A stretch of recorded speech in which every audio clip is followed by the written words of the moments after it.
This is the power center I used to run the LED lights and charge electronics. I put it in a backseat organizer that hangs from the driver's seat.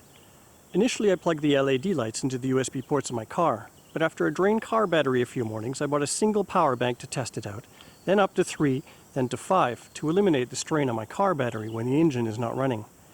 Each power bank is 20,000 milliamps. I chose this model over others because these display the percentage of power remaining in them, 0 to 100.